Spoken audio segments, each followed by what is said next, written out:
It's Movie Time is brought to you by the Gateway Film Center, 1550 North High Street, Columbus, Ohio. Further details and showtimes online at gatewayfilmcenter.org. The award-winning It's Movie Time is produced by John DeSando. Listen to the shows and read reviews online at WCBE.org. What? Who are you? I'm Linda Baas McClelland. I'm John DeSando, and this is It's Movie Time. Yes, indeed. All right, Linda, we're talking today about Green Room. Yeah, And baby. I think for all actors and actresses and others who have waited in a green room, it's a pretty pleasant event, waiting to get on stage or on TV. Probably not a pleasant event in the film we're talking about. No, indeed. Where to begin? I have to say this. If you enjoy movies that make you jump out of your seat and yelp in horror at the sight of guns, knives, dogs, just bringing death and destruction to your fellow man, then the Green Room is your cup of tea. Oh, listen, I think it's a smasher. It's great. It's by the director Jeremy Saulnier, who did Blue Ruin a few years ago. For any of you who saw that and know what I mean when I say a guy who knows how to deal with violence, this is great. And Green Room stars Patrick Stewart, which is a good reason to see this. Right, he's wonderful, but believe me, he isn't doing Shakespeare in this one.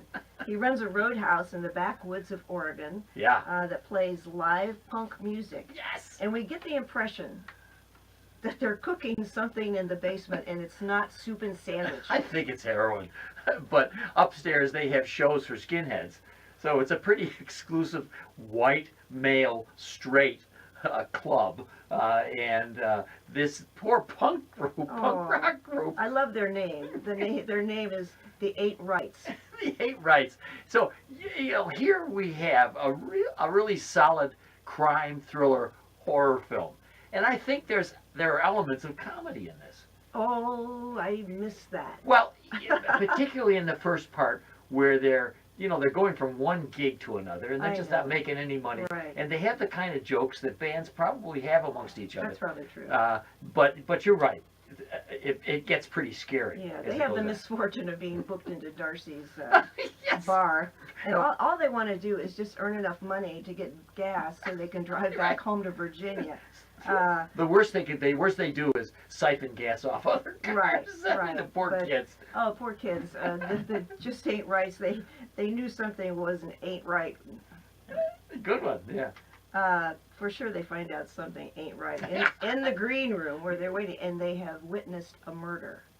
And from then it just dissolves into horror and... Well, basically the skinheads want to get rid of them in some way or another, but they want to do it. Patrick Stewart, is the cool head of all this, wants to put the blame on the punk group for the murder. Right. So he's kind of establishing an elaborate setup to incarcerating them, right, and then setting things up with his skinhead minions to get this done right. But there are a lot of unanswered questions for me in this movie. For instance, what is going on in the basement of the place? Why is he trying to cover up? Well, of course he wants to cover up the murder, but he's doing it in such a strange way to me. Well, that's an interesting point on this. It gets out of his hand. Even Patrick Stewart playing, he's not Jean-Luc Picard here, but it's that kind of role where everybody looks at him as the fountain of understanding and knowledge and so on, and he loses it a bit to these smart kids. Right. So that's what I find so intriguing about this movie. Once again, very much like 10 Cloverfield Lane, where you have these two younger people incarcerated by the John Goodman character, right.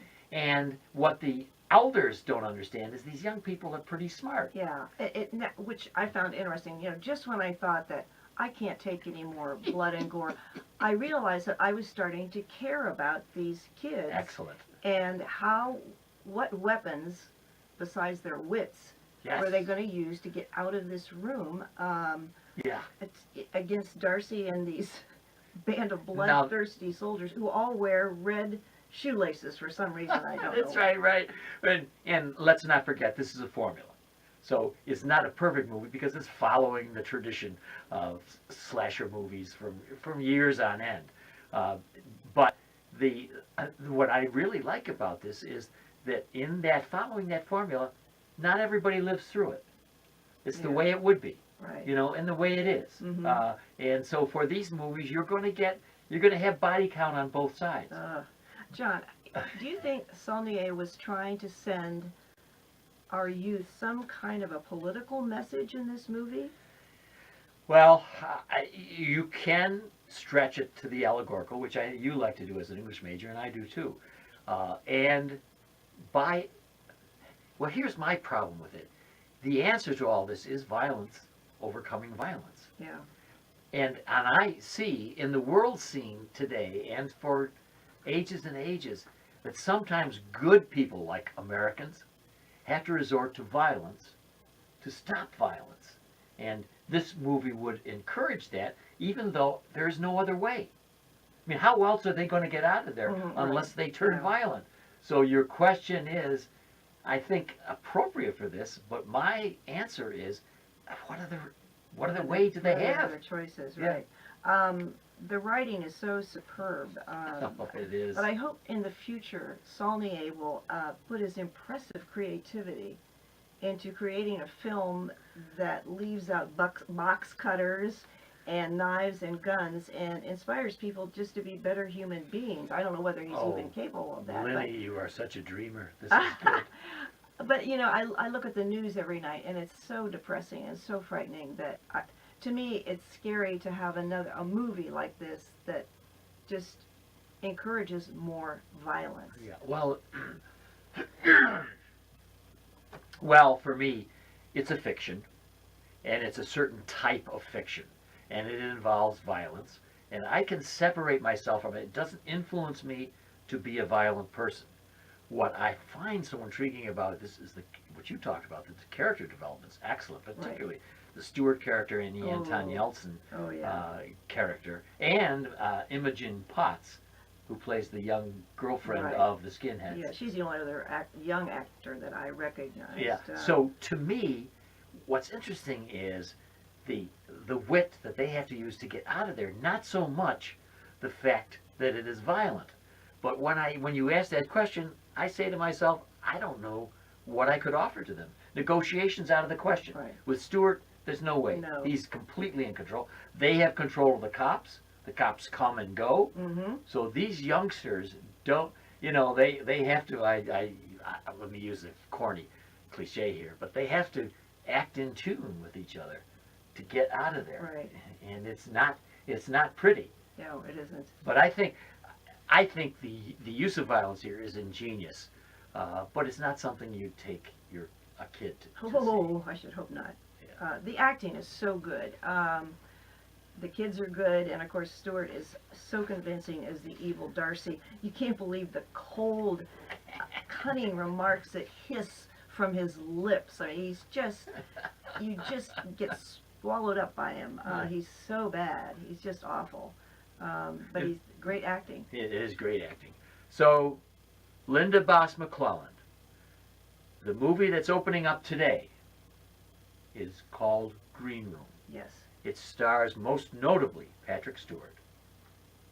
Linda, what grade would you award this film? It's not my kind of film, but I have to say it's a good, kind of artsy horror flick, and I'd probably give it a B. Well, naturally, I'm going to like it a little better than you, but only a little bit. I'm going to say a B+. I can't believe it. I want my mommy.